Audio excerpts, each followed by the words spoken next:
It is the Fantasy Golf Degenerates Pope, and we are back for the Mexico Open. And as always, my smoking hot co-host, Kenny Kim, what's cooking? Should we call it the America Open? You know, so they changed the name of the Gulf of Mexico to the Gulf of America. Should we call it the America Open? I bet you a lot of people would enjoy that. Yeah. What's up, Byron?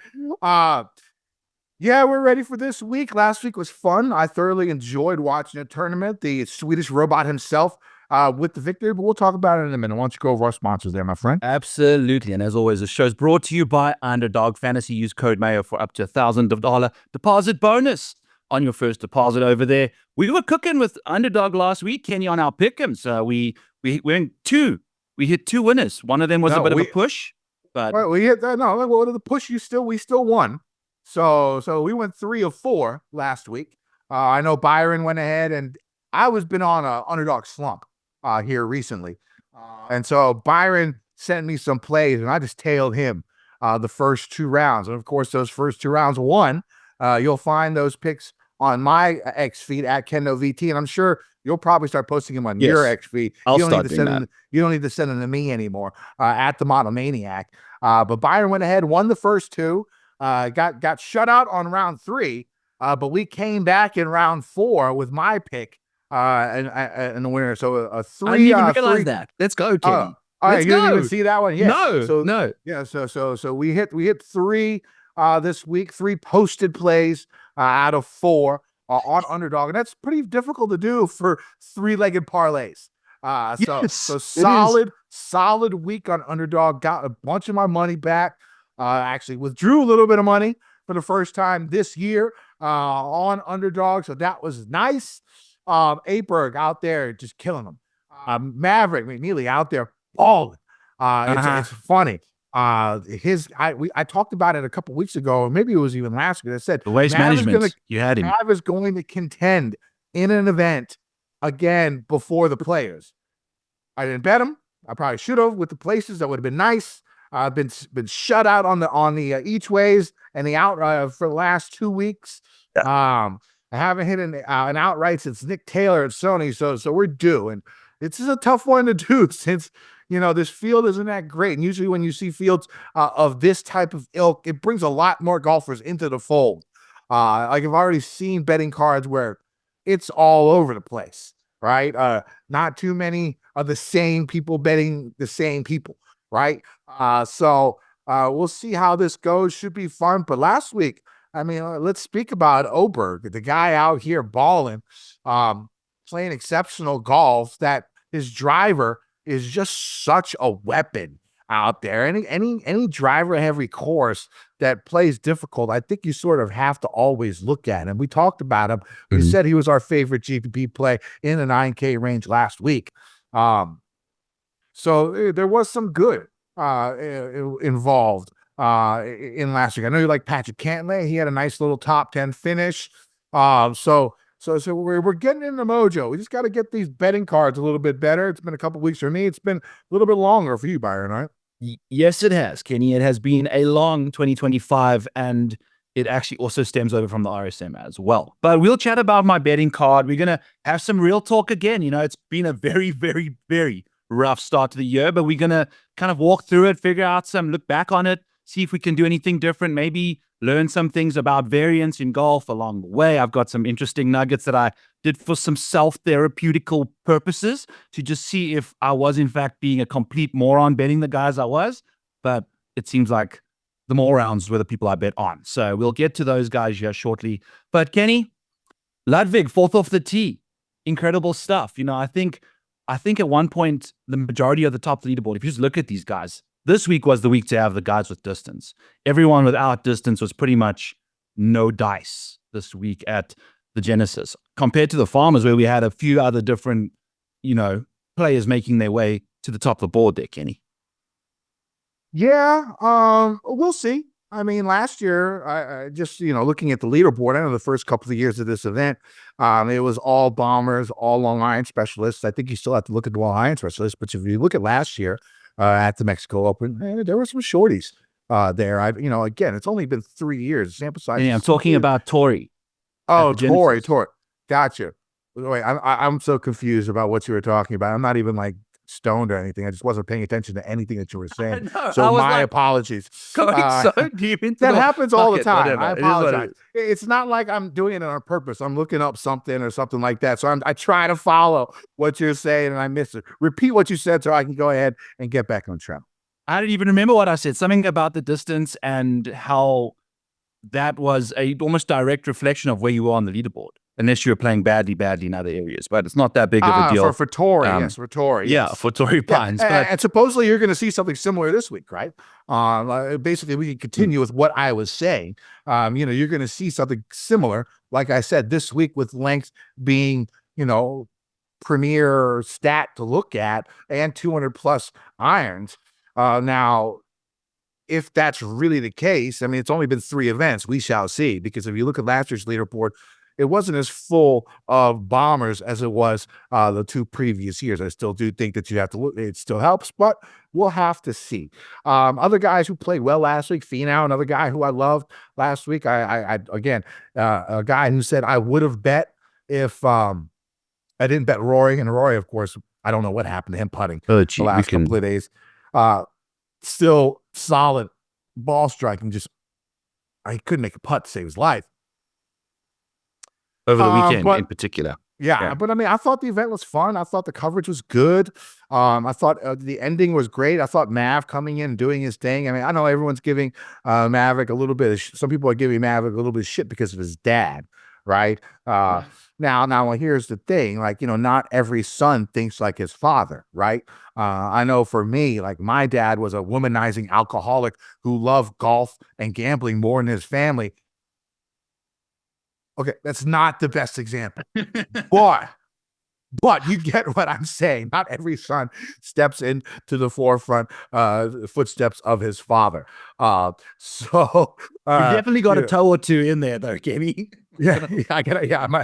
I'm dipping my toe a little bit into what my pops did. Yeah. So I guess some people it is. Could be facts on that one. But it should be a fun event this week. These events that don't have the greatest fields, it's fun to try and find the right plays and stuff like that. I mean, we weren't on a Oberg betting last week, though GPPs were on them. And cash game, my cash lineup hit last week. So that was nice to get that money and plus the underdog money. So basically it was a break-even week, even though I lost everything in the betting markets. But we'll see how this event goes. The weather should be nice. It should be sunny. We'll see. Yeah, we will see. And I think it's for golf sickos, if you're watching this shows, particularly on the Mexico Open week, you're interested in what's going to happen this week, no matter who it is. We are golf sickos at heart. And these are the weeks we really shine, because it's new people that are showing up, a lot of amateurs. I was updating my model, and the amount of amateurs in the field this week is a lot. Amateurs or rookies? Amateurs. Like if you go to Data Golf and you type in their name, it's their name brackets A. Like they're legitimate amateurs that are not yet like professionals. And we've seen Luke Clanton's, Nick Dunlap's, some of the amateurs that show up that aren't having to get through the grind of the KFT, they ball out when they get on the PGA Tour sometimes. So it'll be interesting to see deep diving those guys a little later in the week, because there could be a stud or two down in the mix there. So keep an eye out for Kenny and I's X feeds. We'll be popping out some cool nuggets along the way on those particular options going into the week. Yeah, Kenny. But should we get into some underdog strategy? Yeah. I mean, we could, but we could talk about, let's talk about Rory just a little bit. I mean, his comments earlier in the week about how it might have rubbed some people the wrong way. If you heard what he said, how he said that like Liv basically has helped him make the money he's making now, right? It's sort of giving Liv its due. And a lot of people didn't like what he said he was, talking out of both sides of his mouth. To me, what it seems like is that he was controlled by Monahan and had to say the right things and believe in the right things when he was a part of that whatever group of players that he's not on that committee anymore. And now he's really saying what he's believing. And in my opinion, when it comes to it, when you know that you're wrong about something, um, or you feel like you're wrong about something, it's not a sign of weakness to go against what you said before. It's actually a sign of strength and intelligence. If there's new information presented as well, exactly, you can definitely change your stance on something. Mm-hmm. So, there's another meeting with Trump coming up this week to try and get the golfers united. That's something that everyone wants to see more than these 4 times a year. They've given the live guys some of the ways into majors for the U.S. Open and the RNA at the Open Championship. That event in Adelaide, always fun. Patrick Reed with the watering hole. Hole in one. Nice. One thing I do like, Patrick Reed top 20 in all 4 majors. I'm not even sure if he's in it, but I'm thinking he's going to have a good performance at the Masters, get in to some more majors. I like that at plus 500, 50 to 1. Other things, I mean, if you look, I don't know if it's still available. You can get what Maverick was doing out there. Actually, any words on Rory before I move on? No, I'm going to chat more about him when we do the bet review part, because he was part of the large reason why I lost a chunk of change as well. So, discussed in golf. So when it comes to Maverick, you know who he reminds me of? He reminds me of Wyndham Clark, a guy that we know who can hit the ball a mile, it can putt. And his biggest weakness was his irons, and his mental game. Both improved their irons tremendously. Both saw sports psychologists. And it looks like they're in that same path. We know that Mav has skills. It's obvious looking at shooting a 63 on a Sunday at Torrey Pines in that field is really, really incredible. And he got a little bit of bad luck on, I think, 17 or 16 when he hit that fan, because usually a lot of people aim over there right of the bunker as their miss on that hole, because you get a lot of people walking, and you might be able to get a cushier lie. And the flag was back left, so you down the right side, you get a perfect angle out that rough down the fairway, down the green. Exactly, but it hit some old Asian woman in the kneecap and bounced. And if it bounced into the bunker, that would have been fun. But it bounced like into the last piece of grass before the bunker. So he had some crazy baseball stance, hit it sideways. I saw that his club was laying on the left side of the bunker. I was afraid he was going to hit his club that he dropped, because he had 2 clubs when he walked into the bunker, threw one on that side. I thought he almost hit that club, which would have been a 2-stroke penalty. That would have been some crazy shit, my God. Right? That would have been some insanity. But he ended up getting it up and down for par on that hole. But, if he was in the rough, he could have gotten it up and down for birdie. And, it could have been a different story. 62, they go to a playoff. But anyways, what I feel like, he's in the same trajectory as Maverick McNeely. So I went ahead and put him, as Wyndham Clark. So I went ahead and put him down 100 to 1 futures bet. Those are my 2 futures bets that I have. That Patrick Reed one I just talked about, and now Maverick McNeely 100 to 1 at Quail Hollow for the PGA Championship. Another course similar in a similar vein of Torrey Pines, where it's long, straight-ish, thick rough. I sort of like that vibe for him. So if you can still get that, I took that with 8 places too. I think you could have gotten him at 125 win only. So just something to just keep an eye on about that. One last thing before we move on, the hockey game, Canada. I know our producer Mike is Canadian. I am an American. Byron is South African American. I'm a Korean. South African American. I am a Korean American. What a game on Friday night or Saturday night. That was some intense shit. Like, there's a sweat all the way through. Yeah, it was just an incredible game. That guy Slavin for the Americans looked like a guy. He was like Gary Payton out there. Just the glove. He was just marking every man, and they couldn't get by him. And I'm really looking forward to this game on Thursday for the finals of this thing in Boston. And Canadian fans, I apologize in advance because that is going to be a fucking shit show in Boston. I could tell you that right fucking now. Those fans are a little wild up there, a little passionate. So when your national anthem comes on, don't be shocked at the shit that you're gonna fucking hear on Thursday. Okay, don't be shocked. Majority of Canadians hockey fans are Leaf fans. I know it's pretty controversial, but they are Leafs fans, like the majority, right? And the one team that we hate more than anybody else is Boston. So as soon as they get on, like, it's gonna be a nightmare, dude. Yeah, it's gonna be crazy down there. I would say Boston was like, I would love to live in Boston if I was white. Like if you're white, it's a great fucking place to live. And you could take that as however you want to take it. All right, you could take that however you want to take it. When I went to Boston, when I went to Chinatown, it's owned by white people. There's white people owning Chinatown. I was like, what the fuck's going on here? Why is every person in here white in Chinatown? It was so weird. Now the reason I bring this up is because, you know, the similar thing in golf, of course, is the Ryder Cup. It is a Ryder Cup year.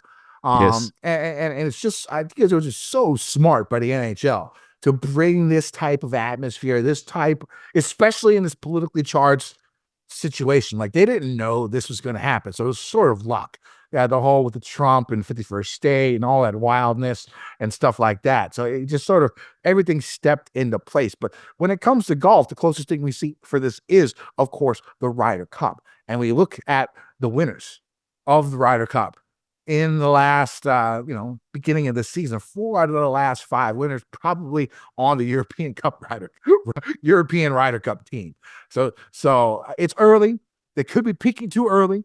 But again, golf has this already ingrained. That's why the Ryder Cup is so much fun to watch. National pride is such a good motivator for, coverage for eyeballs. I mean, that hockey game did almost 5 million people watched it in America.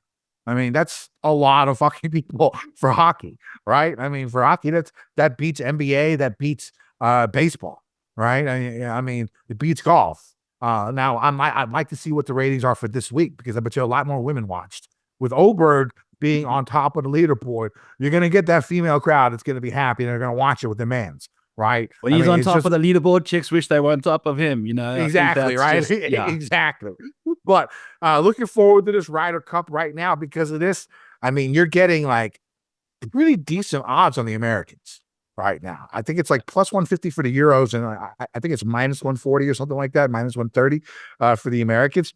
It's tough for the opposing team to win on another team's home field after seeing probably the last 4 Ryder Cups.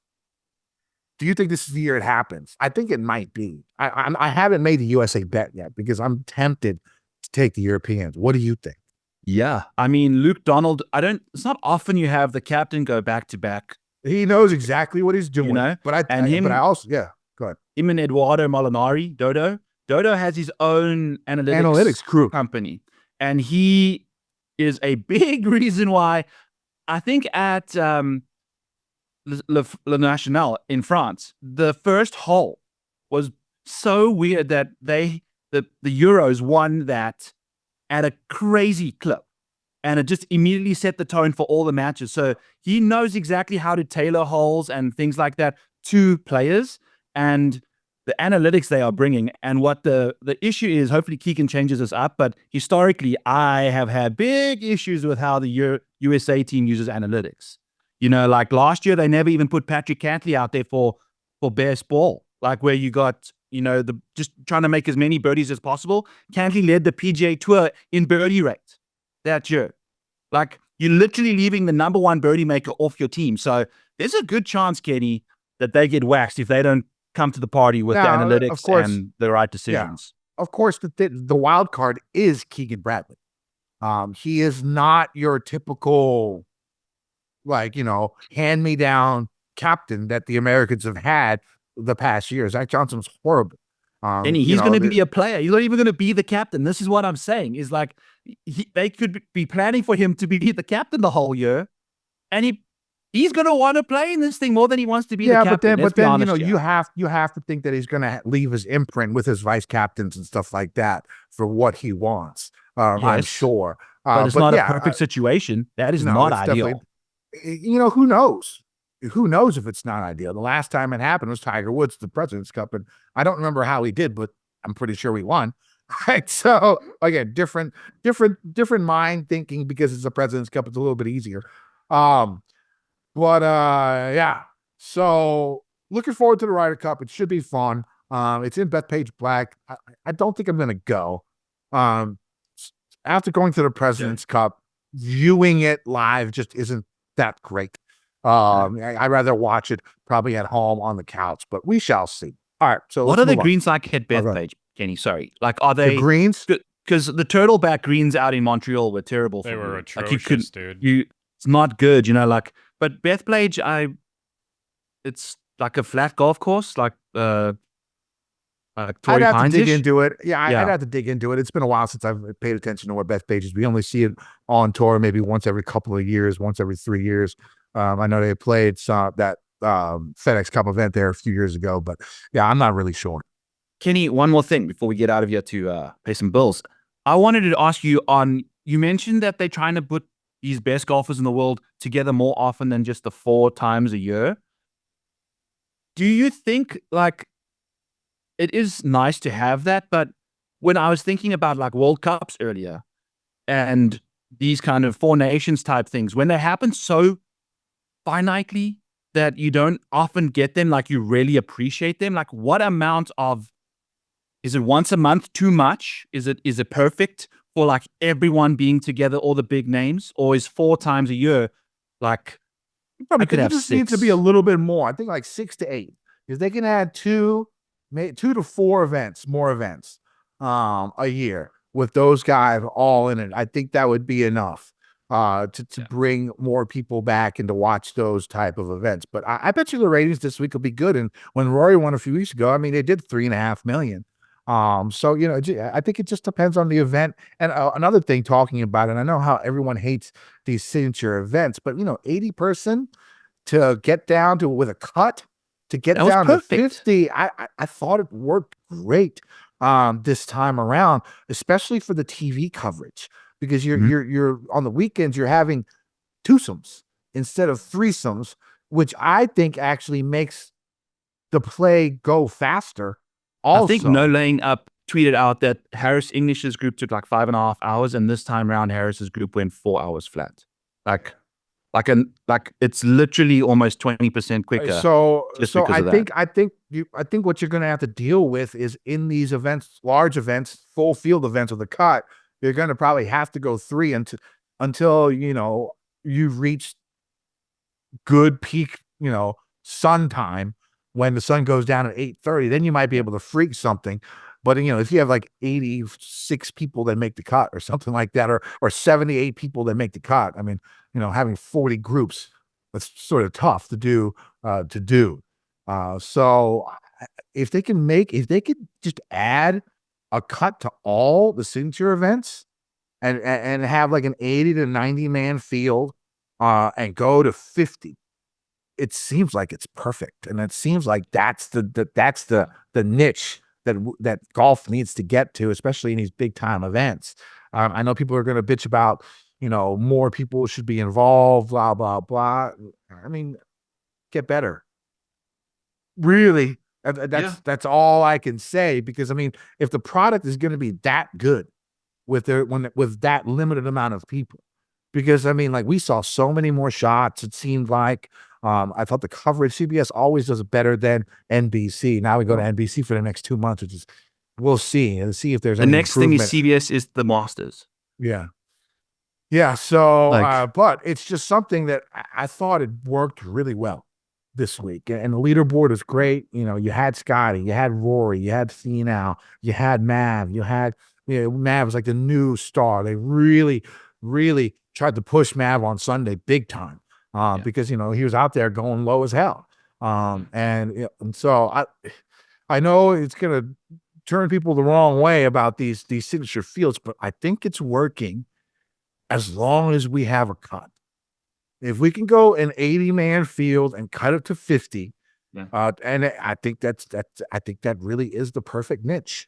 The only issue is, and this is our bad last week, I didn't even realize there was a cut. I didn't even we didn't even mention it on the show because I was looking at Genesis research.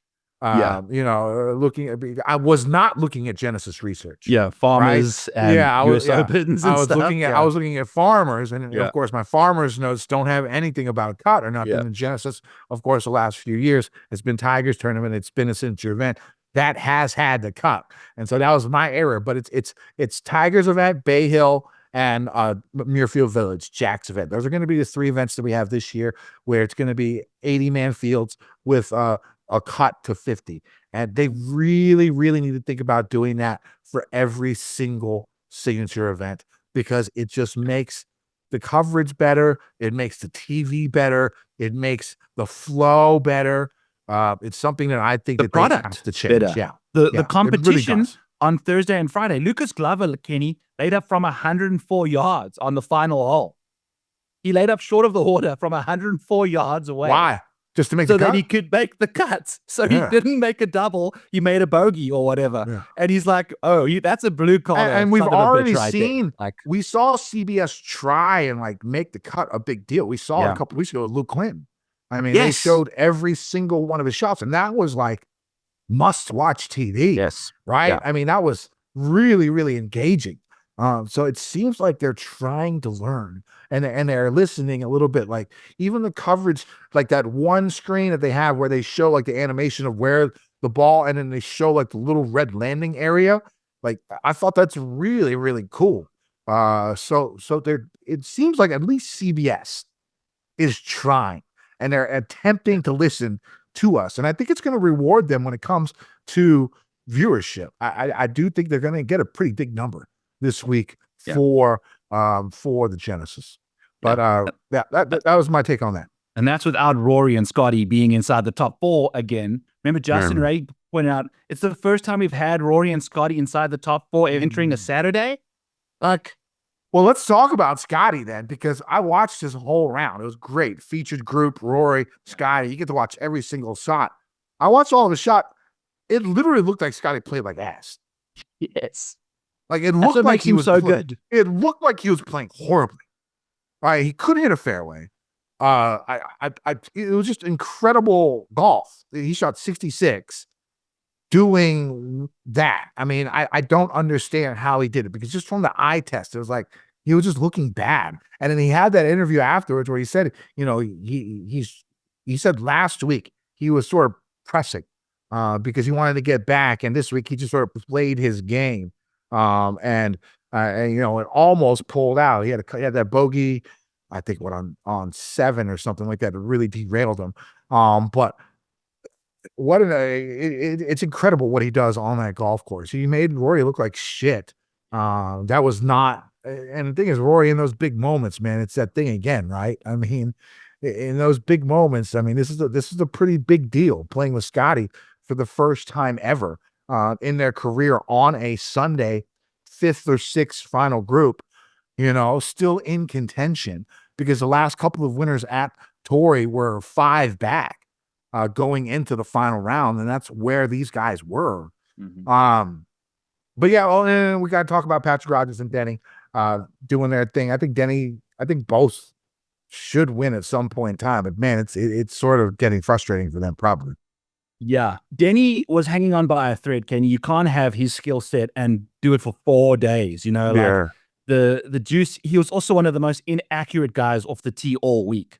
And he doesn't have super long length to get over that. So the putter kind of let him down a little bit. And I often talk about how putters, some guys on the big days can really make it happen, but putting is such a finite thing. If your nerves are off by 5-10%, it's either in the hole or it's not. Whereas with an iron, if your nerves are off, you're either hitting the green really close to the flag or a little further from the flag. It's not going to be it ends your hole just being a little nervous with the big swings, you know? So finite stuff with putting, the nerves can really get to you. What did happens you on do? Sunday? Because when you play competitive golf, would you play D2 golf, right? I was So in when- AII, yeah. Okay, well, either one. Yeah. So when you played and you were in these competitions, and then you were in contention, or you had a big putt, how did you go about the nerves? You just have to focus on what that shot requires. You got to just go through the motion, treat it like it's the same exact thing. And I think some people thrive under it, Kenny. You know, like some people love having that feeling that this is make or break. And I think others don't know how to handle that kind of stuff. For me, it's never at the end of a tournament. It's at the beginning. Like I would always almost shoot myself out of it in the first round. That was my problem. So as I played more golf, I got better and better. It's not the other way around here. So I can get it. You know, like you either have it or you don't. I never had it to start a tournament. Like that's just how it is. And it's terrible to admit, but it's sometimes you can't overcome that's probably it. why you were NAI. Yes, right. exactly. Yeah. Exactly. And, you know, since I got into the analytics of everything, I realized that I was much better on more difficult golf courses because I'm a good driver of the ball and I can scramble well. My irons I saw are that pathetic. 2-iron stinger. Yeah, that you baby. hit at Top Yeah. Golf. That was pretty nice. Yeah. My wedge game is ass. So like at easy courses, I'm always scrambling after a wedge sometimes, you know, so it's not a good thing. But I wish I knew the analytics back when I was still trying to go pro. But we'll move on.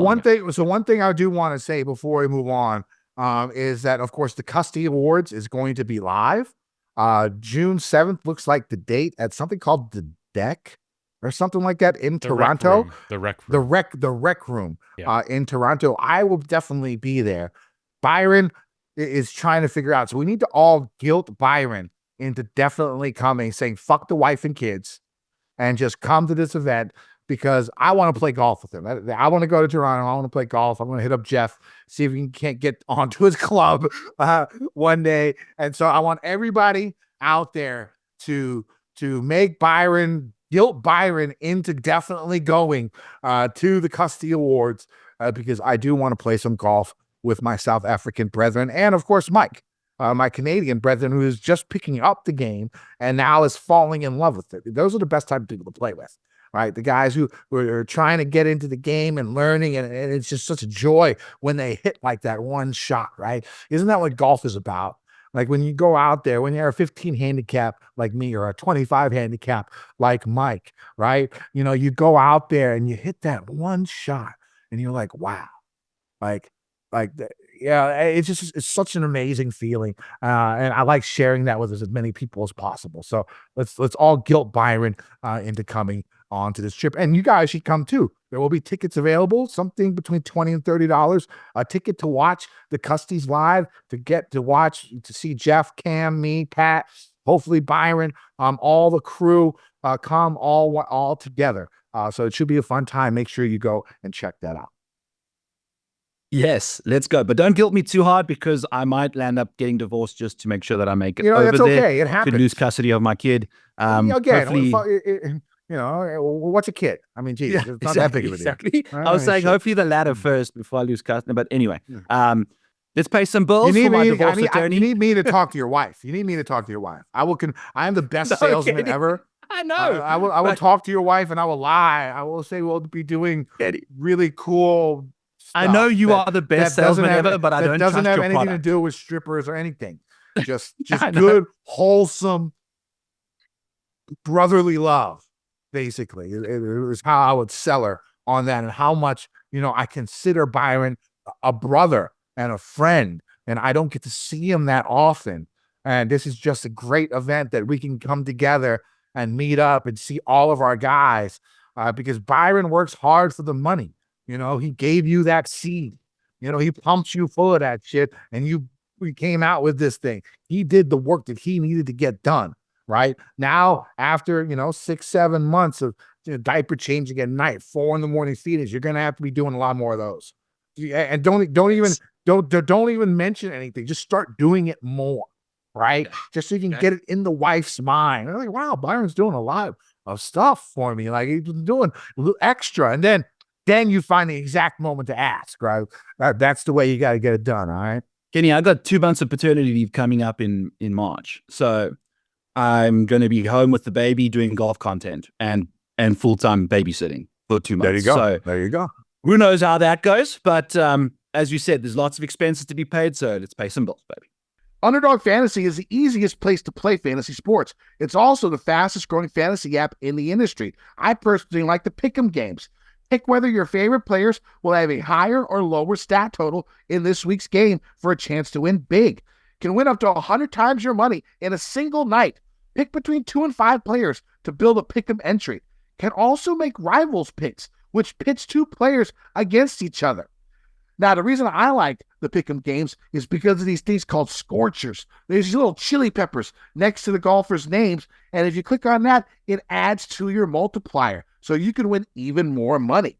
Sign up today with promo code Mayo and get your first deposit doubled up to $100, as well as an instant pick'em special. Must be 18 or over and present in the state where Underdog Fantasy operates. Terms apply. Concerned with your play? Call 1-800-522-4700 or visit www.ncpgambling.org. All right, so we're back. We're going to talk about our YouTube comment winner. Remember, go to our YouTube page, go to the comment section, pick who you think is going to win. Also, leave a way to get in touch with you. If you're the first person to correctly pick the winner of the event, you will get a free month of Byron's Patreon and Discord with all his cool information, all the models, everything you need to get your winnings up. All right, so the winner this week was at Shabby Wabby the Watermelon, 6269. Shabby Wabby, congratulations. You have won. He picked Oberg. He is getting a free month of Byron's Patreon. All right, so let's move on to what are we doing next? The course preview, correct, right? Let's take a peek at Mexico for this week. The PGA Tour heads to Mexico for the Mexico Open from Vidanta. It's a Vidanta Viata. I'll call it double V. Double V is a 7,500-yard par 71, 4 par 5s, 5 par 3s. A little bit different. This Greg Norman design course should be a scoring paradise. I wouldn't even say that. I wrote this the last couple of years, right? And now looking over it, I wouldn't even say it's a scoring paradise. It's sort of mid-level, right? It's sort of weather dependent. It's weather dependent. We have seen like 24 under, 19 under. I would say somewhere in the high teens, the low 20s this week. And if the wind picks up, it of course will make the course a lot more difficult. The thing is, like, even with the wind, we've seen like 63s here, like with 30-mile-per-hour gusts. That happened a couple of years ago with Finau. And locals, of course, they do say that the wind starts picking up around 2 to 3 p.m. every day. Something to think about, maybe first-round leader, maybe for showdown. If you can guys get finished, if you're going to play an afternoon guy, maybe you want them out a little bit earlier because supposedly at the 2 to 3 o'clock window is when this wind picks up. Now, if the wind is light, expect the winning score, low minus 20s. And as of now, what we're seeing is 5 to 10 mile per hour winds the whole week. But of course, this is right by the coast. All of that can change. The tour regularly plays another Norman course every year at TPC San Antonio. This course is a bit different than that course, even though both are Norman designs. From what I've seen, courses that can compare are like Corrales, Puerto Rico, courses like that. I would even take a peek at like the results from the Farmers, because that was not a very good field. It was a weaker field. If guys did well there, I would definitely think about queuing them back up again this week. TPC Craig Ranch, Kenny. Craig Ranch, go ahead. What other comp courses you got? Yeah, that's just one more I wanted to mention. Okay, because it's similar kind of field as well. So are we going with KH Lee this week or no? Is that what that means? Is that we have to go TPC Lee? We'll see. Now, off the tee, golfers are going to see large, wide open fairways without that much trouble surrounding them outside of water. This and the length of the course should lead to this being a bomber's paradise, which, basically we have seen.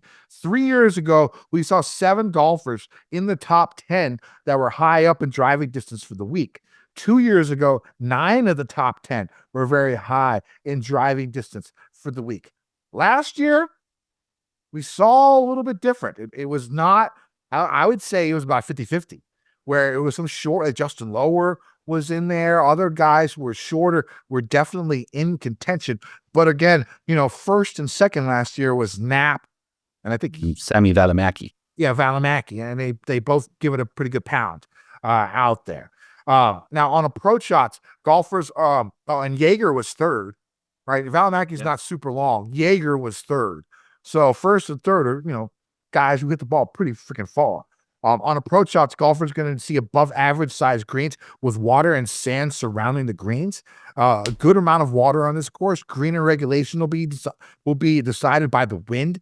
The wind is light. Golfers should have target practice on these slow pass paddling greens, 11 or less on the stip, which usually have some give to them and aren't normally rock hard.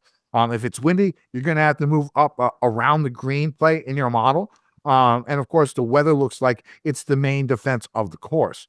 Basically, what you need to look for in golfers is length off the tee, solid long iron play, as there are more shots over 200 yards here than any other course on tour. Putting usually evens out on pass battle between the good and bad putters. So ball striking, length, birdie makers, is something that you're going to have to look out for. Also, guys who can avoid the big number, like double bogey avoidance and stuff like that.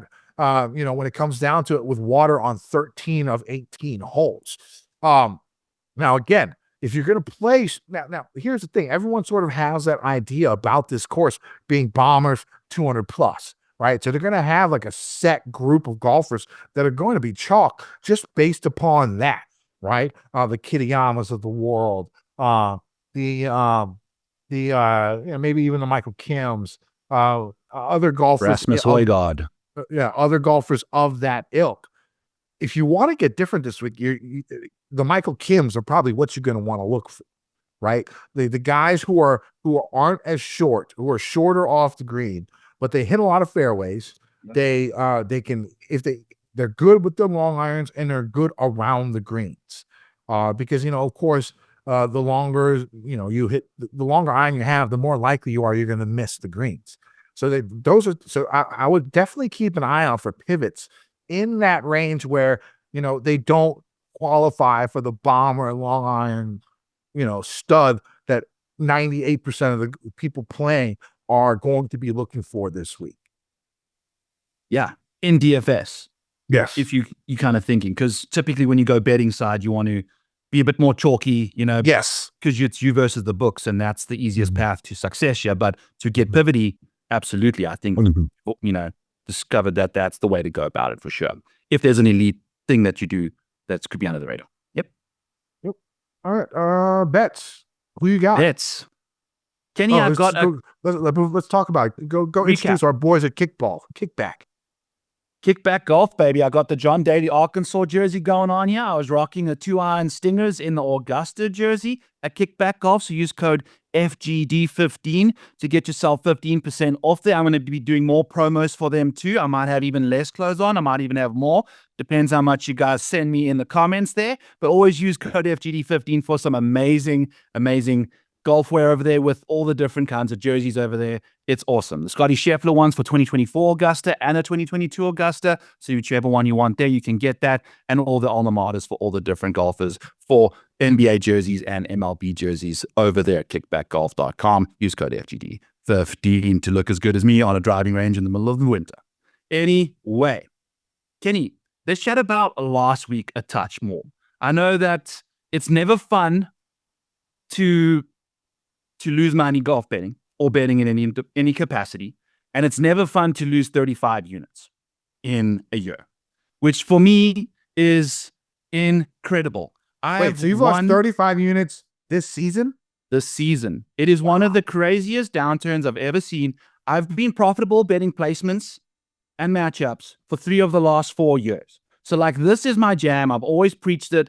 And it's the majority of them that are just letting me down. I hit one bet last week, Kenny. One Tony Finau, top 20. That was it. I waited till after round 1 to get into the mix with the betting placements. I didn't want round 1's weather to wreak havoc. So I kind of had some eyes out that I wanted to go to, found the few that I went to, and they played fantastically on Friday for the most part, outside of freaking Sungjae Im. We had one of his worst rounds around this golf course on Friday and missed the cut. But I bet Tony Finau top 20, Taylor Pendrith, and Adam Scott as well. So I looked at some metrics for some of these guys. I'm going to chat to you about Rory right away, because Rory, Kenny, had gained 8 strokes putting through the first 6 rounds of the year, including Friday and Thursday at Torrey South. He had his worst 2 rounds. If you take any 2 rounds from any tournament and add them together putting, Rory had his worst putting performance this week. Like, he lost 6.81. His previous worst was 6.4 at the Players in 2021.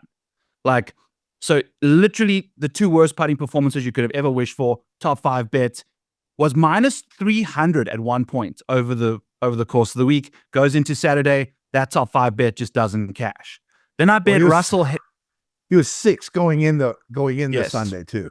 Yes, led the entire field all week off the tee. Number 1. That's exactly what all you need to do was not have a career worst putting performance over the weekend after literally gaining 8 strokes in the first 6 rounds of the year. Like, it's not like he was putting badly and then all of a sudden just completely upside down. Then we bet Russell Henley, Kenny. He was 2nd in strokes gained approach after the first 2 rounds of golf. He's been playing amazing.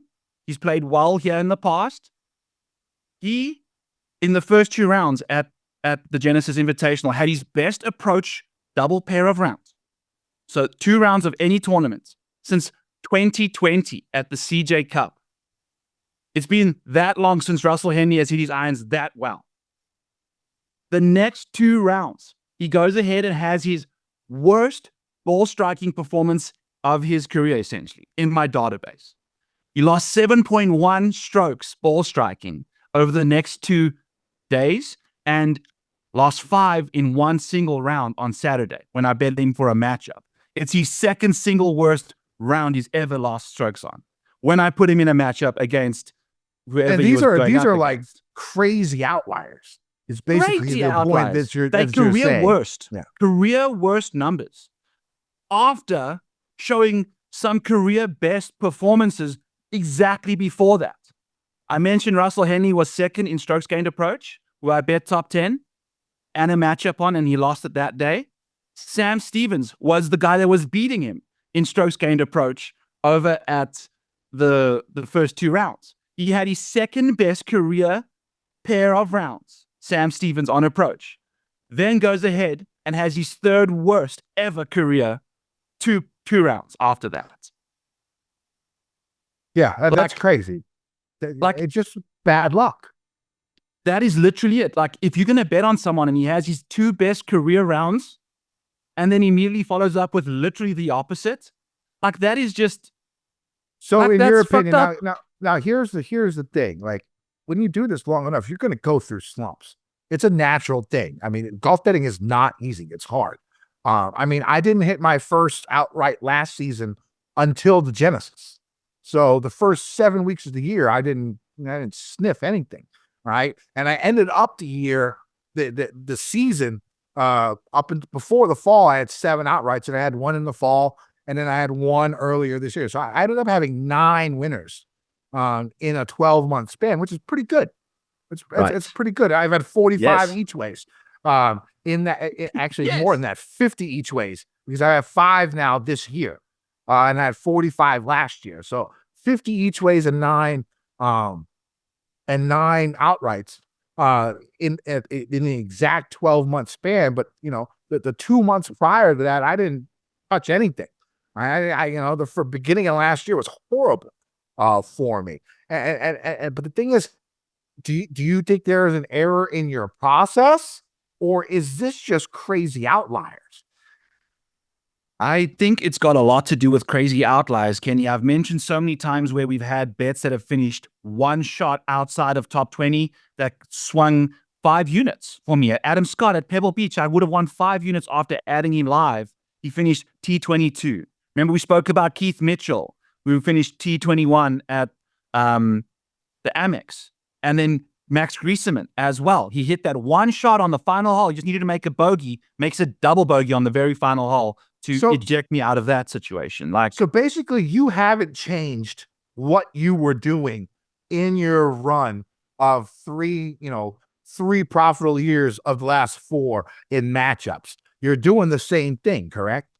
The exact same stuff. I've used the same philosophy. I use like all the finishing position rates, how they rank in my model. It's exactly how I go about it every single week. And I find the niches in the different markets because some guys we've shown are much better at finishing top 20 than top 10. Some guys just completely do the opposite. They don't finish inside the top 20 often, but when they play well, it's a top 10, top 5 performance. And that's how I've kind of gone about it. So I think right now I'm just in the middle of like the guys flipping and flapping, and this year as well, I've bet guys in the same market where I've bet them 2 or 3 times before, and then I get off them because I think, okay, they're kind of playing poorly, and then they go win top 20 bets the next 2 times. So the start of a year can also be very interesting when it comes to data. You don't know what swings these guys have changed. You don't know. Adam Scott showed up. I bet Adam Scott for that top 20. He lost 4.5 strokes ball striking around the green, chipping and putting on Saturday because he's changed the putter out of nowhere. He just shows up with a new putter in his bag. Or you could be like Oberg, who was number 1 in driving on Saturday and then decides to change his driver Sunday. Again, is one of the top drivers out there. That was pretty cold-blooded by him. Seriously, Kenny. Oh, guess what? I had Ludwig Oberg over Justin Thomas at plus 105 for a round 3 matchup. Ludwig won the tournament. He shot 66 on Friday, 66 on Sunday, and shoots 70 with a hole-in-one. He makes a hole-in-one, which completely derails any sort of shit that you can... If he makes birdie on that hole, he probably shoots 66 again. You know what I'm saying? A hole-in-one can completely throw you off. Look at what happened with Keegan. Made a hole-in-one on Sunday, ride it for a while, and then the wheels... It's just weird, Like, I would have preferred him make a birdie. So that lost another matchup for me. Like I went 0 for 4 in matchups on Saturday because of dumb shit like that. Losing an Oberg matchup in a round that's some bad luck. Yeah. I mean, that is some badass luck. So it's weird stuff basically like that. What I think is you just got to keep doing what you're doing, right? And eventually everything is going to, come back to the norm is what it sounds like. Absolutely. Yeah. And I want to hammer home one more thing quickly. Go ahead. Mm-hmm. I can afford to keep losing another 65 units theoretically. Fuck, if it happens, I might just quit everything. But theoretically, you should have enough money in your bankroll that you can do that. Because we spoke about this last week, more so now than ever. You need to be betting the same amount if you're going to stick to the same process, because you don't want to hit the upturn and you're betting less because you don't have enough. So you need to make sure that over a long run, you have absolutely enough money in your bank account. You can only bet what you can afford to lose. So just want to hammer that home, because if you've been tailing this, disaster, like if you've done your bets wrong. So I can afford to keep doing this. You did win 2 underdog parlays to start the week. So that was solid. Oh yeah. That was solid. Yeah. So it's not like I'm completely clueless with anything like this. The Nico loss to freaking Nick Taylor. You chipped in for Eagle. That would have flipped everything. That's like 10 units. Swing. Easy peasy. Like sad. It's just dumb shit like that. So it's all good. I don't have too many bets, Kenny. So you go ahead first, and then we'll see what's going on. Well, I think the only difference between the years prior and then to now is you're a dad now. So I think you got to have a conversation with your daughter, dude. Look, man. I thought she'd be my good luck charm. Look, you should be like I tell some of these golfers out there who have children and whose games have gone downhill afterwards. Just get rid of them. Just get rid of them. You'll be fine. It'll be so much better. Leave them on a fire station doorstep, and then come back and start. Just till after the Masters. Can you hold on to this until August is finished? Yeah, because yeah, that's what I would do. I'd be like, fuck them kids and stuff like that. I'd be a horrible father. I would, because I'm an old school. Like when my dad rose me, he beat the fuck out of me. But like in a structured way. The way my dad would beat me would be like, okay, if I did something bad, he'd be like, go get the shoehorn. And so we had this big yellow metal shoehorn. And then he'd make me pull up my pant legs, and he'd whack me in the calf. with it. So it wasn't like, anger, backslap, punch type beating. It was structured beating, Yeah. which I think is not a bad thing. But nowadays you go to jail for that shit. Right? Yes. Nowadays Yeah, you go to jail for that shit. I I got think the that's a wooden problem. spoon, dude. I know. Yeah. Grandma Yeah. with the wooden spoon. Yeah. My grandmother, she was not violent, but she was the scariest person I ever met in my life. Like, she's still scary. She's 93 years old, still scares the fuck out of him on a daily basis. I mean, you should be afraid of your fucking parents, I think. But yeah, I mean, like, I turned out sort of fucked up, but I would have been way more fucked up if I didn't get that, at least some type of discipline out there. Or my fucked upness maybe would have lasted more than my 20s. You know what I'm saying? Because I sort of got back on track, basically, somewhat, in my 30s and 40s. I still delve back into, 20s mode on occasion, right? On occasion. But, so maybe the one thing my dad did do well, I think is that type of discipline. And I think that's something that's missing in society these days. Are you going to reprimand your child in a physical nature if they do bad? Have you and your wife talked about this? Yes, Kenny. We've got a softball bat that we will be using in. I don't know if she's South anything Africans like do Mrs. it. Maniac, I think everything is going to be just fine. Okay. It's a little mini boy maniac. There's going to be a big problem because I was a nightmare as a child as well. Yep, same. So my problem with the child when I was a kid is I enjoyed watching other people cry. So I would That's a lot just to unpack, bro. I would basically just terrorize all the kids like my age. Like when I went to like church group or whatever, I would just terrorize them and make them cry. And I'd be like, haha, yes. I was a horrible fucking kid. Sorry, guys. That's just the way I was. Used to love making people cry. It was like my big thing when I was a kid. So yeah, I was definitely a bad kid. Well, Kenny, at least now people cry with laughter because you've come a long way, my friend. So congratulations on that improvement thing. It took a little bit of time. Yes. All right, so let's get to these bets. My outrights for this week. I'm going to start with Action. 25-1 with 3 places on Bet365. Bet365 has the each ways. That's what I mean by places. I know a lot of people have been asking me lately, what is an each way? I'll go over this real quick right now. Each way betting. So if you have an outright, that's 100-1. Okay. And then you put, and then you bet the 8 places each way. Then you say you put $10 on that outright bet. You got to put another $10 on that each way bet. That each way bet is basically like a placement bet, like Byron has. And it's usually 1/5 of what your original outright was. So on 100-1 outright, if you take the 8 places each way, you get 20-1 if he finishes inside the top 8. And then that $10 you put in, you win $200. So you can win some of your money back. That's what each way betting is. I think for me, the only available each way books are Bet Rivers and Bet365, at least for me in Virginia. Okay. So if you guys can find it, that's what I'm talking about each way betting. All right. And so I'm taking 3 places because Bet365 does this deal where if you take 3 places, they juice up the outright number because his original number now is, I think, 12-1 or 14-1. I got the 25-1 because I took the 3 places each way. My next bet is, like I said, what we saw from Akshay last week, his ball striking was superb. So good. The best it's been so good in a while. And just looking at a good way to go about differentiating yourself or trying to find guys that maybe won't be as popular, or when you're looking at bets. Okay. You look at 8 rounds, 24 rounds, 100 rounds. I think the 100 round is your baseline, right? If you have your model, that's something that I would like to see on your site, Byron. Something where you can click and it's like 100 rounds and then you see what they are ranked after the last 24 rounds, and then the last 8 rounds. So you see how they're playing recently. Okay. But like something you could take a peek at, like if you look at let's say Aaron Rod, okay, for this week, he's like 79th ranked golfer in my model.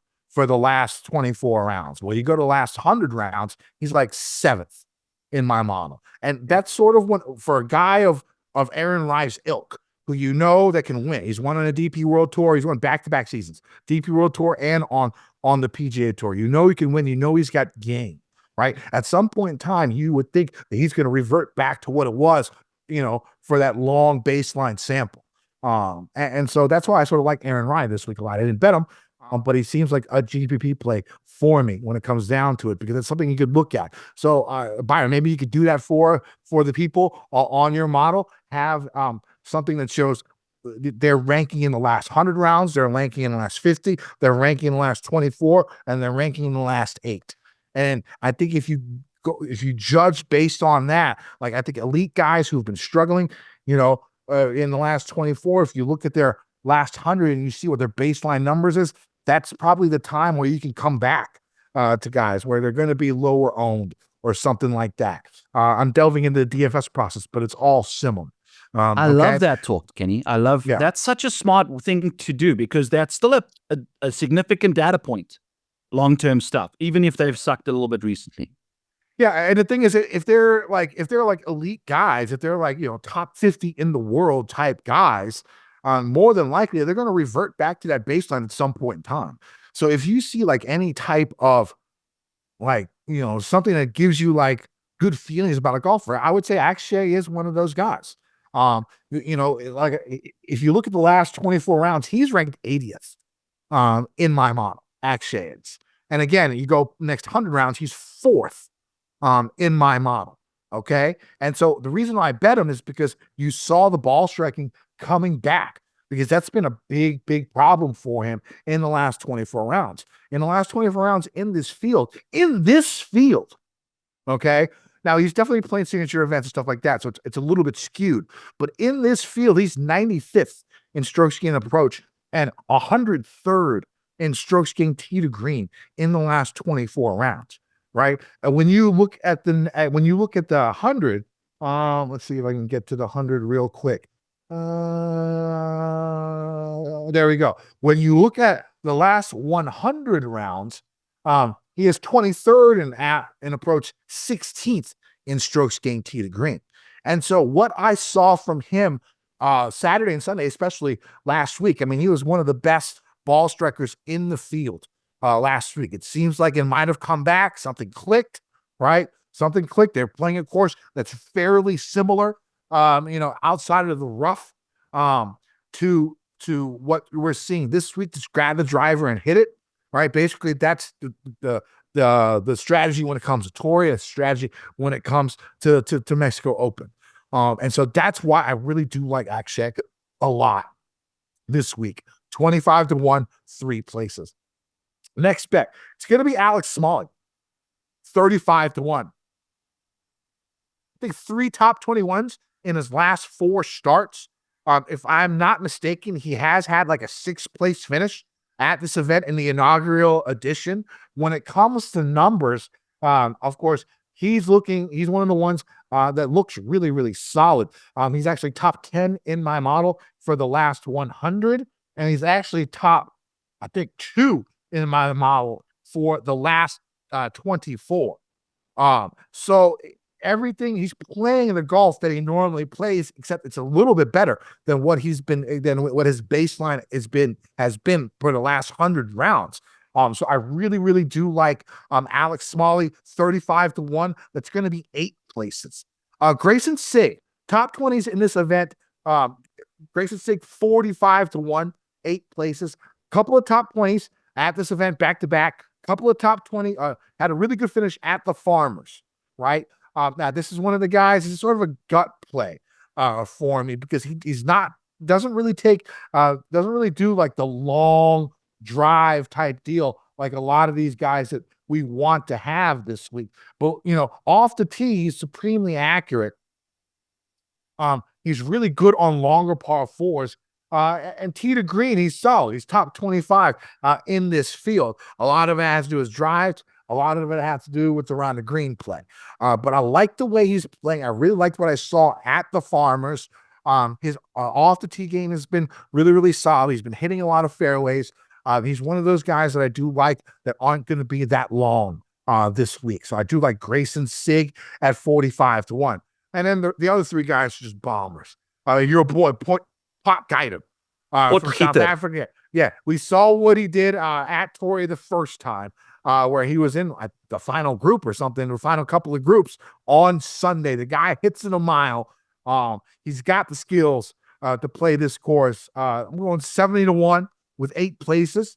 I like Ventura at 80-1. Another guy who can hit it long, really good at the Farmers. I'm going back to the Farmers a lot because again, similar type skill set. I got him at 80-1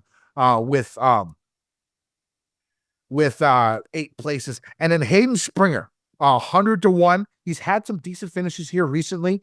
Again, another long driver of the golf ball, 100-1.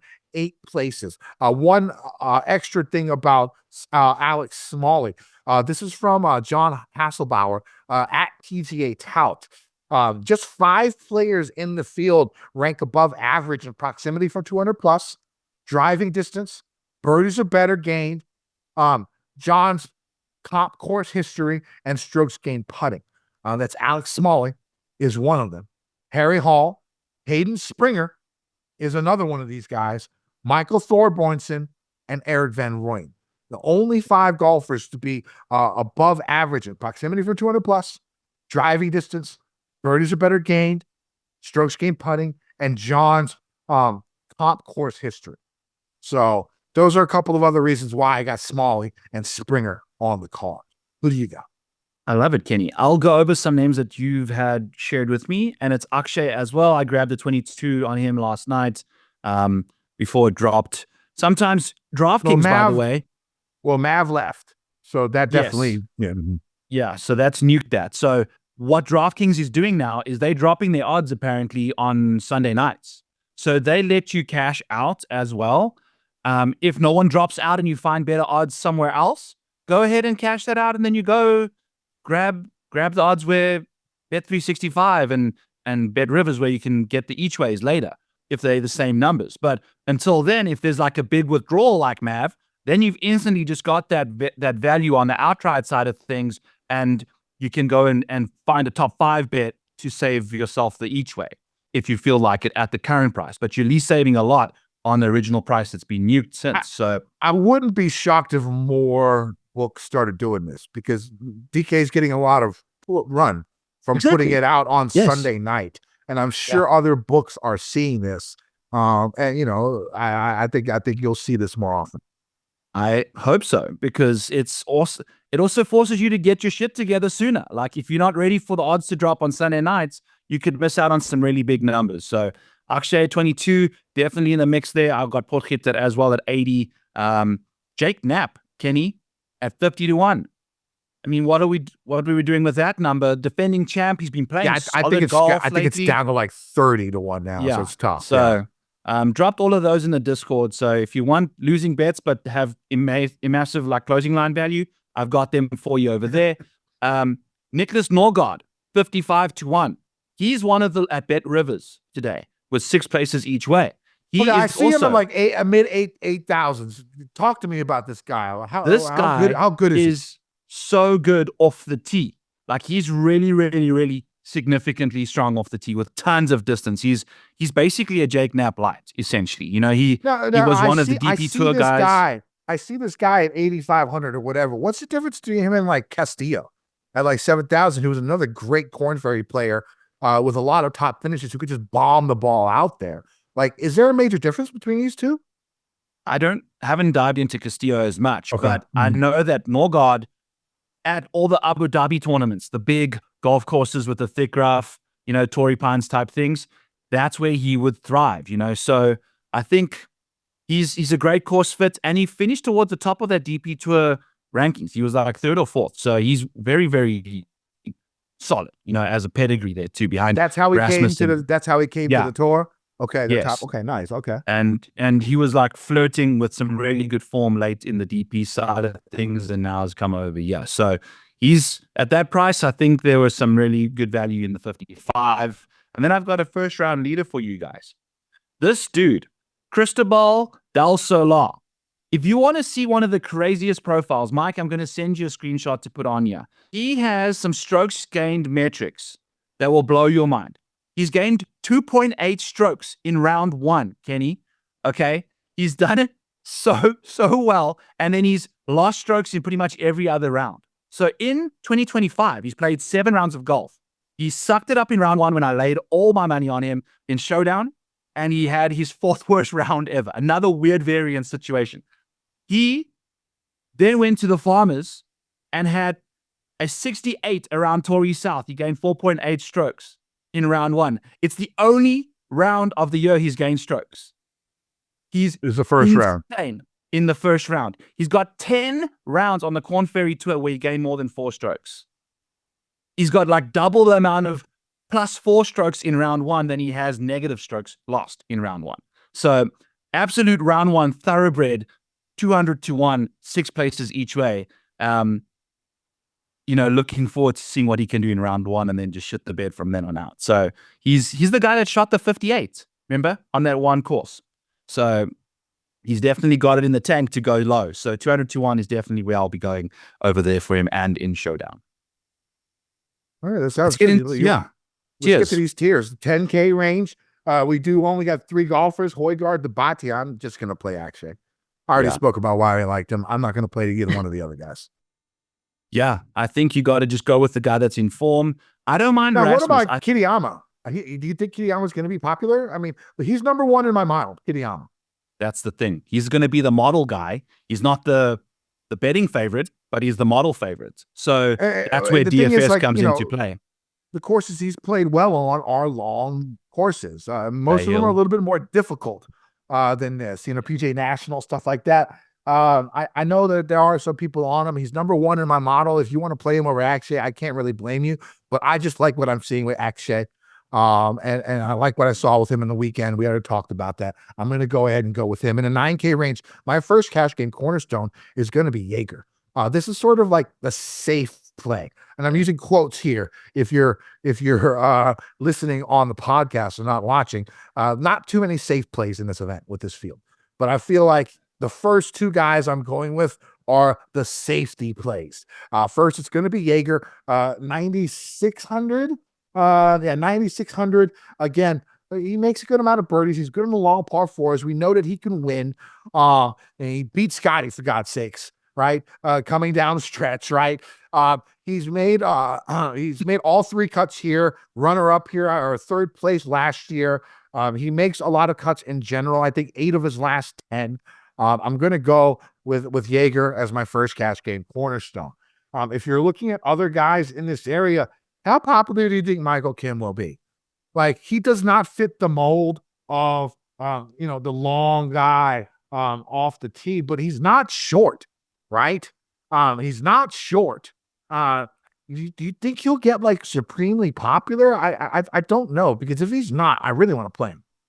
Yeah, he's playing so well right now, Kenny. He's really found his groove. So, like, here's the thing: like, just watching him, like on featured coverage, and stuff like that. Like, he seems so much more confident. Yes, like just the way he's presenting himself, the way he's walking around the course, and stuff like that. And like, even when he's put into difficult situations, it's not like he's putting his head down. He's going after it. Like, the way he looks just from the eye test of watching a bunch of them the last few weeks, as he's been on the first page of the leaderboard. I like what I see. Like, I like Michael Kim a lot this week. And another guy, Taylor Moore, at 9,000. I don't think he's going to be, super popular, but especially because his iron game hasn't been the best. But again, another guy, he just pounds it off the tee. Really, really good on par 5s.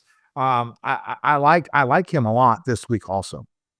Yes, and he's been showing some really good form as well, Kenny, the last little while, Taylor Moore. And he can get hot with the putter. He hits it tons off the tee there. So bitch ass Bo Haasler sitting at $9,100, Kenny, is one of the craziest guys. He's almost shot 2 rounds now where he shot himself completely out the tournament and then gone nuclear the Friday and Saturday and finished inside the top 20 after having literally one of the worst Thursday rounds ever. So he just can't seem to get it together in 4 straight rounds. When he does, he'll probably mess it up on a Sunday. So I'm out on him, but just thought I'd mention that. Guess who, Kenny, in my model is sitting number 3? Aaron Rai. Like, I run my model with strokes gained for the last 12, 6, 4, and then 2025. Like, I mix them all into one thing so I can easily do what you're asking. Putting that in the model there. I think Aaron Rai's got the best long-term prospects. Yeah, you know, he's so freaking good, Kenny, with the long irons. Like, that's his thing as well. Like, when you look at hitting good shots from 200 plus, he's 16th in this field. You know, he's always going to be in the middle of the fairway, which is exactly what you're looking for. Yeah, you know he's going to be in the fairway all the time if he doesn't have distance. So he can putt well when he's feeling it. So I like Aaron Rai a lot. And then here's the thing about Rai. Let me butt in about Rai. He's one of those things where we're talking about in the last 24 rounds, he's 110th in my model. 110th in this field in the last 24 rounds. But again, when you go to the last 100 rounds, he's inside my top 10. And we saw at the Genesis last week, his iron play definitely was improving. That's been something that he's been really, really off here recently. Just looking at it, he's like 65th in this field, and especially with his longer irons. That's normally a strength that he has, but he's like 105th in this field in the last 24 rounds with these long irons. Again, he tends to play signature events. So these numbers can definitely be skewed when you're looking at your model because they're going by their last personal 24 rounds, not the last 24 rounds of golf that we've seen on tour. And so a lot of these guys are playing, you know, like hitting giggles out here, 25, 27 under, right? And so you got to be careful when you're looking at your models and stuff like that, especially in this type of field where you have a couple of guys who play signature events, but then the rest of the field is just garbage, right? So it's something to think about when you're looking at your models. But yeah, again, Rai is a guy. We saw a little bit of life last week in that iron play. You can get to him before everyone else. This could be the week.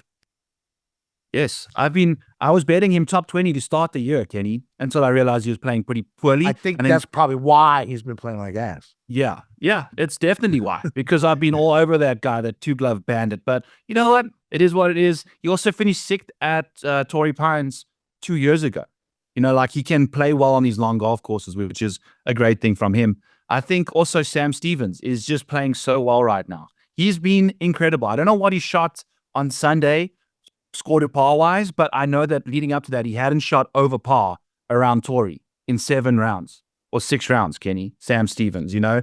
Like, that's a beast of a golf course, and he hasn't shot over par there for that stretch of golf. So, like I mentioned earlier, had his second best approach 2 rounds.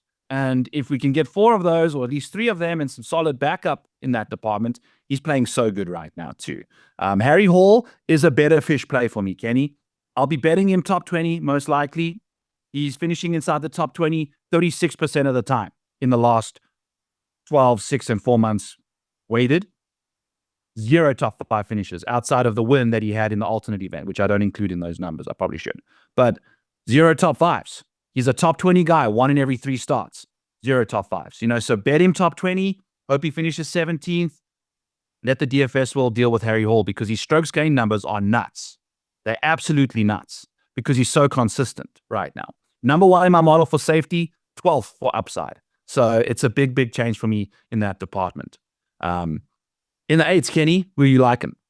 The rest of my Cascade Cornerstones are here. My second Cascade Cornerstone is Ben Griffin. Like I said, it's going to be a little bit safety here. The guy makes a ton of cuts. He's above average in length. He's really, really good at par 5s. He's really, really good with his long irons. Basically all the stuff that I'm looking for this week. So I'm going to go ahead and go Ben Griffin at 8,900 as my second cash game cornerstone. My third cash game cornerstone is Alex Smalley at 8,700. We already talked about him. You guys know. If you missed it, go back to the betting section. We talked about Alex Smalley and my love for him. My final cash game cornerstone is, again, we talked about him also, sort of a gut play for me. Grayson Sigg at 8,000, and we went over a lot of his during the betting segment, so I'm not going to repeat myself. So cash game cornerstones for this week, tightening it up, 9,600 to 8,000, still leaves $14,800 left. $9,600 Stefan Jaeger, $8,900 Ben Griffin, $8,700 Alex Smalley, $8,000 Grayson Sigg. Had a good week last week. Hopefully trying to continue that in cash for me this week. Other than those guys, I think Kevin Yu is the GPP play here. Sort of like a boom or bust. He can hit it long. We saw the boom. I think didn't he finish like top 20 last week, if I'm not mistaken? He's playing so well, man. Yeah, 17th. Again, another guy you can hit the ball a good long ways. Isn't crazy like inaccurate. He still hits the fairway most of the time. Tends to get a lot of birdies, above average iron play. Give me a bit of Kevin Yu for GPPs this week. Don't give me a bit. Give me a lot. I love him a lot, Kenny. I think he's already sneaky, and he's starting to get priced the way he should be now, right? He's $8,800. That's pretty spendy for Kevin Yu, but he's playing that way. So he could be low owned because people might not be clicking that name as much. He's been in like the 7,600s, 6,000s the last couple of weeks. So for him to jump all the way up there is definitely a big deal. I think Nicholas Norgard, as I mentioned, I'll be seeing him. You think he's going to be super popular, Kenny? I don't think so. At that price. So. Like I said, I barely even knew who he was. Yeah. Like, I'm not the best when it comes to this time of the year and the new guys. And I'm glad that you are. But, I don't know. He's played, 10 rounds? And the numbers that I see are very, very solid. Yeah. The only thing that, would be a worry is long iron play. But, it's just a small sample size on tour. Yeah. And he's such a long hitter, Kenny, though, that his long irons are mid irons now. On a course like this, he can just send the nukes, and then he's not hitting as many 200-yard shots. He's actually hitting 175ers because he's got that much distance. He's super, super long. So I think, he's 11th in the field for me. Second, in the field for distance is Nicholas Norgard. So he's got insane distance. Jake Knapp will be the defending champ. Love him as well. This 8K range at the top here is quite nice. You can put a lot of good guys, and I'm not surprised you have all your cash games guys in there, Kenny. So, just kind of dodge around that ownership in that department. There's a lot of nice names to like. In the 7s, big fan of Matt Wallace, Kenny. I think he's going to be also one of these large bombers that can get it going. And then I think he'll be very low owned. Yeah. I think he's someone you can definitely get to. If it gets windy in particular, I think I like his chances even more. So I think he's someone you can look at. And then Jesper Svensson, another bomber from the DP World Tour. He's 16th in the field in distance. Very, very solid when it comes to that department. So I like a few of these guys. They're really interesting over there. Chan Kim played well here last year. He's grading out quite nicely for me, particularly in the second round. If you're looking to play Chan Kim in Showdown, he's someone you can look at there. Any 7s, who you like it? I like Carson Young at $7,700. Again, another guy who doesn't fit the mold, who might be a little bit less owned just because he's not known as the longest driver, but he's had success here in the past. I think he had a top 10, top 20 here last year, if I'm not mistaken. He had some crazy ball striking numbers here recently. A couple events ago, his putter caught fire the last time he was out. I think I got all that information from House Money on X. I know people aren't the biggest. One guy that I follow on X made some good points and sort of got me on Carson Young for this week. Other guys, Thorbjornsen seems like he's going to be the chalk play, right? And that's pretty funny from a guy who's a rookie. But to me, I think he might be the chalk down here. But I sort of like Chan Kim. Again, when you go back to 100 rounds, the guy just seems like, he just zooms up the leaderboard, and hopefully at some point in time he can get back to where he was. I mean, he's still not, well, I don't know why they're not showing me that, but he's still not playing horribly out there, but his numbers aren't where it was, I'd say 6 months ago, 8 months ago. But he has had a good finishes here. I think he'll be low owned, and he's not like the longest guy off the tee, but he's really, really good around the greens. And again, it's something that you're going to want down here. Ben Silverman with a good finish the last time out, the top 20 here last time. Who do you like in this upper 7K range? I dropped a couple of my upper 7 guys already. I like Chris Ventura and Aldrich in the bottom, Kenny, with some Rico Hoey, Chris Gotterup. All names that I'm a big fan of this week. I think they can absolutely get it going. And then Matteo Manacero is going to be someone that doesn't necessarily pop hard for you off the tee distance-wise because he's not long at all. But he could be one of these dudes that can just make a ton of putts, and he's played particularly well out on the DP World Tour as well. So I think he's $7,100 and showing a bit of form on the PGA since he's arrived here too. I think he's someone I like. Did I mention Chris Ventura? I think his ball striking is just super, super solid right now and 20th in this field. So if you're looking to lean on a low-price ball striker, he's one there for you for sure. Yeah, Ventura is one of my bets. I do like him down here. I like Lando Griffin, another guy down here who over the course of his career has shown that he really has a propensity to hit his long irons very, very strongly. And I think, we've seen recently, he was up near the top of the leaderboard at some event here recently. So, the game seems like it's slowly coming back after, there's been some injuries. He's been off the tour. So it looks like he's on his way back. A Blacksburg native, not a Hokie, but from Blacksburg, like where Virginia Tech is. So he has some hippie parents. I'm always rooting for Lanto down here at $7,300. Riston, $7,000 flat. Yeah, that's your top boy, 50 right? in the world. He's top 50 in the world. He's $7,000 flat, and he's priced like, I think 100 to 1 or something like that. So this guy's won so many golf tournaments on the DP World Tour. He grades out in the small sample size very, very well from 200 plus and out. So he hasn't necessarily played the greatest, but he's a good long iron player, and maybe not playing in America is good for him. He's played all around the world. Maybe it feels like he's a little more exotic location where South Africans have found success with Eric Van Rooyen in Mexico once upon a time. So we'll see what they can get up to. $7,000 low-owned option. I think he's the sneaky South African this week, not Portuguese. I like in that lower 7K range, another sneaky play that I think I like. It's going to be Molinax. For some reason, Trey Molinax, I tend to like him at these alternate field-like events that don't play difficult. He's a guy who can mash it out there. He can mash it out there. Really, really good on longer par fives. We're going to see a bunch of par fours. We're going to see a bunch of par fours from 450 to 500 yards. Again, his driving distance is very, very strong. Someone I'll take a peek at for first round leader. He usually plays very, very early in the morning. Every time I see him out there.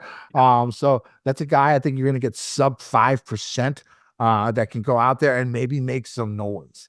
6K range, Hayden Springer, we spoke about him. Will Gordon at 6,800. Again, another guy who played well a couple of weeks ago at the Farmers, who we know can, mash it out there. Top 10 in strokes gained off the tee. Really good on par fives. I like him. Again, even if he misses the green, he's good around the greens. Nick Hardy, again, another guy, long iron play, long enough off the tee. Maybe Paul Waring at 6,500. Again, masher of the golf ball, who hits it a mile, 6 in driving distance in this field. Tends to make a good fair amount of birdies. Did well on the Corn Ferry Tour last year. Those are some guys in the 6K range I like. Jenny, I'm looking at Luke List's stats, and they just make zero sense. He's like, his best metric currently is putting. It doesn't make any sense to me. But he's also, if you think about long golf courses where you just hammer driver out there and just make a couple putts, Luke List definitely going to be on the mix for me.